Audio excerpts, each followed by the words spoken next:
Night for the Daily Crew. So this Gavitt Cup thing is a great idea. It gives us not guaranteed every year a home or away opponent, but scheduling is really difficult. And the ACC Big Ten Challenge gives us a great opportunity to play good teams home and away. This has given us another opportunity to do this a little early, probably for most teams, but it is time to play a team like this. This team has had incredible success. You can go way, way back to Pete Gillen, all the way through. Nothing has changed at Xavier. They just continue to win, no matter what league they're in. Whatever they win, they win, they win. And with, I wish Michigan had the same consistency over the last 20 years. It's really been a great program, and they are loaded up with a really good team. Has a chance to win the Big East, and we're going to have to really play great basketball to get a W. Coach Jalen Reynolds is probably the biggest post threat he's faced at this point. Given that he's been playing 4 guys in the 5, how do you deal with him on defense? Well, we have fouls to give there now. Yeah, he is an excellent player. He passes the ball well out of the post. He scores the ball. He's a tremendous offensive rebounder. So it's going to be a challenge for our guys. And he actually is. He went to school with Mitch McGarry. I think he would be a senior if he hadn't prepped. He's been around a little bit. And he really knows how to play, and he knows how to. We've been waiting sort of his turn to really be a focus of their inside game. They focus their inside game on him. It's going to be difficult. So, I mean, you'll rotate at the 5 as much or even more. Yeah, I mean, we'll have to. Yeah. That is just a very strong, experienced player, good athlete. Really going to be a tough for any of our guys to defend. I mean, he would be a challenge right now for when Jordan Morgan had 5 years of experience, he became an elite defender. Jordan Morgan would have his hands full today or tomorrow as well. Kelly? Do you feel the need to solidify a certain position for tomorrow just because of the higher competition, like potentially big men? Well, we feel a need to solidify, 12 guys playing down to a smaller rotation, as soon as we can. But I don't think there's any sense of urgency just tomorrow. We'll try to get a rhythm so everybody can get a rhythm. And try, if something doesn't work, we might just go to the bench because there's just dead heats running at several positions, whether they're starting or the first guy's off the bench. And this is all part of the process we're going to go through to select, who is playing as the season progresses. Chris? What did you see after watching the film of the last game that you liked about the offense? Yeah, that was when we really scored baskets, but the biggest thing would be Derek Walt, just shooting with confidence, playing with confidence, taking ownership of the team, looking at his options, playing with speed. That was the big thing from the whole thing. That was the guy I think we always remember that was playing healthy many times as a freshman, led us to some big wins, hit some big shots, and that's who he was. Brendan? With this game, it's kind of comparative at all to Villanova last year. A big, tough, physical team to kind of show where That's you are point. physically. Yeah, that'd be very, very similar to that. That I think Villanova may have had. Now they had the same thing. They had older players, juniors and seniors, prep school guys, transfers. Very similar to. I hadn't thought about that. So it's really, I think we played really well in that game. We got down, we got up, and then we couldn't close it. But very similar, really good team. I guess in terms of kind of you learned a lot. I remember after that game you said you knew where they were physically willing to go in and bang and things like that. Can you expect you say, similar do you remember that DJ Wilson went up and tried to dunk on somebody, and a 6'5" guard just knocked him down and blocked the shot. Dylan Ennis. Yeah, and that was eye-opening for him. I think we're a year older with our bodies than we were last year when we played in that game. But we're still, with Zach and Spike, we're still trying to get them back. They've lost so much time in their development. But good analogy. We'll have to. I would expect it to be a game like that too. That could be decided in the last 4 minutes. Moving over to John. They rebound so well. Who are your guys you feel like at this point best ready to combat that and give you some help on the boards there? Well, they're getting footy. Everybody, I listen to people talk about rebounding advantages. Rebounding advantages are nothing. It's offensive rebounding advantage. That's the important stat. And so they're getting 15 a game. We're getting 10 a game. That's a huge difference. So our biggest thing is I don't think we can say, okay, a particular guy. I think everybody's just got to block out And we still have some guys that are, geez, that's all they need to do is block out, and they're going to get on the court. But we have a couple of guys that are just, they watch the ball in the air when it's 20 feet in the air, and they're watching it, and their man's cutting behind them. We cannot break that habit with some of them, and that's what we have to do. I heard a great quote by Muhammad Ali the other day. You know, to climb a mountain is not as hard as you would think, except if you have a pebble in your shoe. And a pebble in our shoe is if there's one guy that's watching that ball and it's a different guy, keeps rotating around. There's one guy that doesn't call out a screen. These are small things that we got to get that pebble out of our shoe, because it's going to be hard to go where we want to as long as those things are lingering. Was that your Muhammad Ali or the other one? That would be the Muhammad Ali, the first one. One of their big questions coming in the year was point guard play with losing D. Davis and now Miles Davis in there.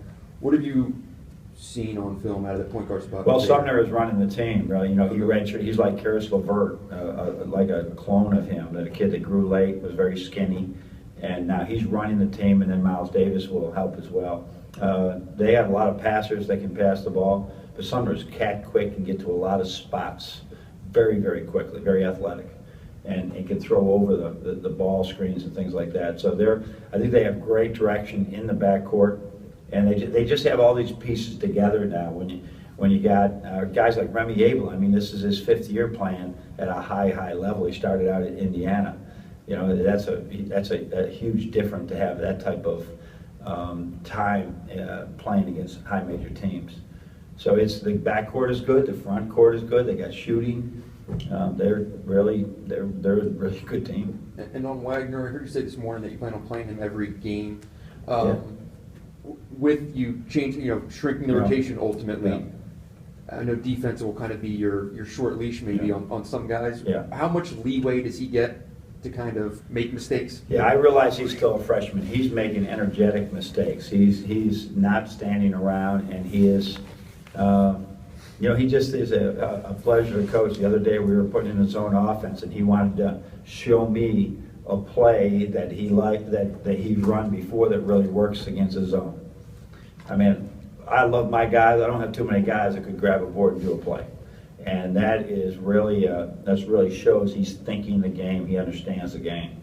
So that alone helps us. Like I say, he wasn't rebounding in the preseason at all. And then we said, you're not going to play unless you rebound. And all of a sudden he's rebounding. He just gets things really easily. So I just got to think that whatever we can do to keep feeding him, and the more that he gets knocked down because of his lack of strength, I sense the more he'll spend time in the weight room. A little bit like DJ last year. Go ahead, Mark. As you try to whittle down this rotation, is there some type of mental deadline you have? Obviously, this is tomorrow, so it can't be by tomorrow, but by next week you have 3 games against tough teams.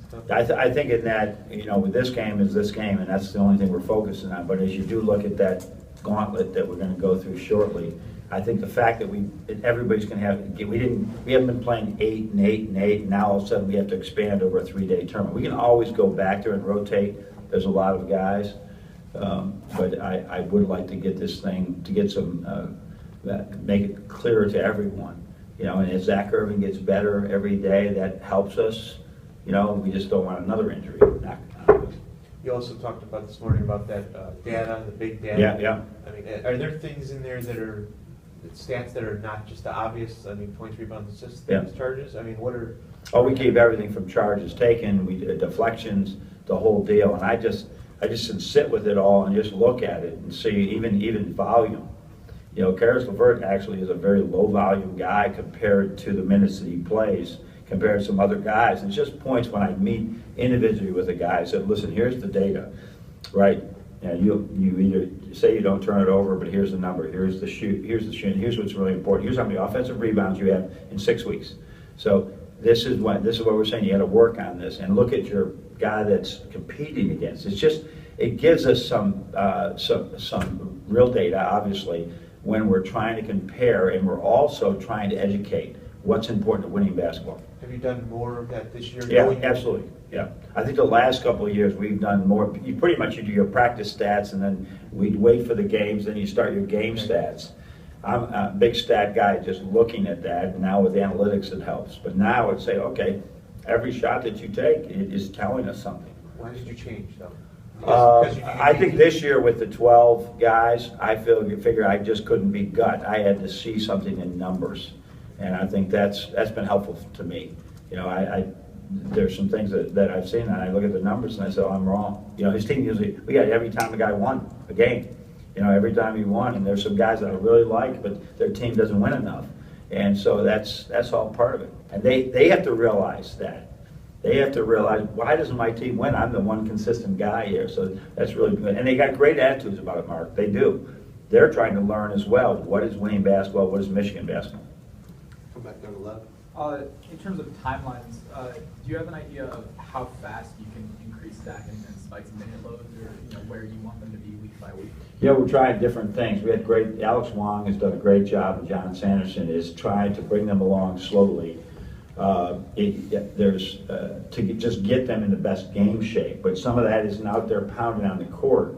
Like they were both in the underwater treadmill last week this past week for 15 minutes of running underwater that heart rate jumps up to 150, 160, and it's there for 15 minutes. Anything we can do with that. But when we run penalty sprints or extra sprints, those guys jump in there. We're trying to do everything we can, but we also got to be ready. Wait a minute, what happens if Spike had to go 25 minutes and he was too tired from the practice the day before? So I don't think we can just jump into it. I think we got to take it. We don't want to risk further injury, because not to their parts that were injured, to the rest of their bodies, because we fatigue in certain areas.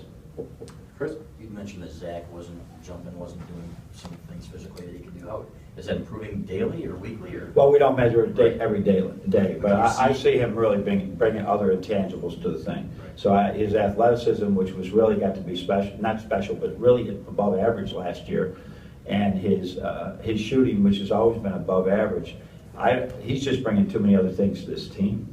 That just his communication, his overall ability to see the floor, to pass, and his defense. We need all of those. Probably more than we need the other ones. The other stuff's icing on the cake at this point. But you just think that that's going to come? Oh yeah. Oh no. Eventually, he's going to do this. So we just got, as you go, when you have a back procedure like he did, you just got to move slowly. So that, and the other thing we don't want to pull a hamstring, because he hasn't run really full speed for a while. You just have to sort of take your time and bring him along slowly. And then Mo's play, was that a good play? Is that one that you can use?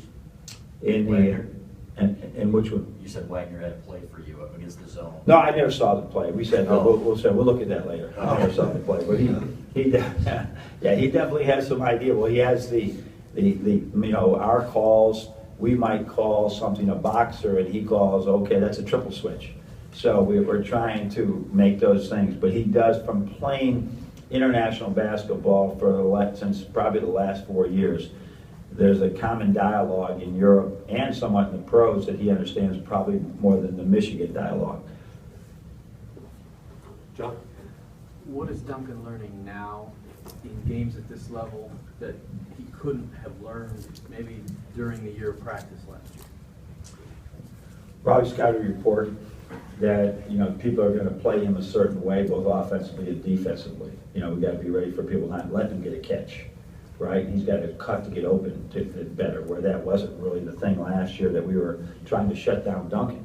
Offensively, or defensively, they're going to attack him in certain areas. When he's in certain positions, he'll get attacked. Just like a lot of guys that are just shooting, Nick probably still getting attacked. You get attacked.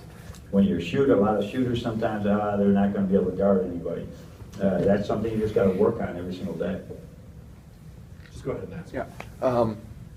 With Irvin, obviously you'll be back in the starting lineup eventually. Do you anticipate any changes in the starting lineup tomorrow night? I'm going to wait after today's practice, but I think we're evaluating that. What I've been doing on the board is putting the guys I know are going to start and the ones that I feel are sort of after the last practice. And he's on that board for could, may not. And so is Cam, and so is DJ, and so is, that's it. Those guys are all on this, Ricky, they're all on this potential starting lineup, and we're sort of still in that phase. But remember what I've told all you guys for years is, that starting lineup is one. I like something coming off the bench a little bit too. Just the with Reynolds, just to go back and you talk about the bigs down there. Is he a guy that's better to be defended with length, maybe like a Wilson, or with a guy who pounds kind of like a Doyle? Yeah, he's a powerful player. Okay. He's really a powerful player. So you have to, people have used double coverage, single coverage. There's also some things we're sorting out right now, what's best, and it's one thing to have a coverage on him that stops him, but does everybody read that coverage and then be able to? They're a really good closeout basketball team where when you're in the closeouts, they're driving it right at you, and then with the new foul rules, that can get you some of your good players off the floor real quick.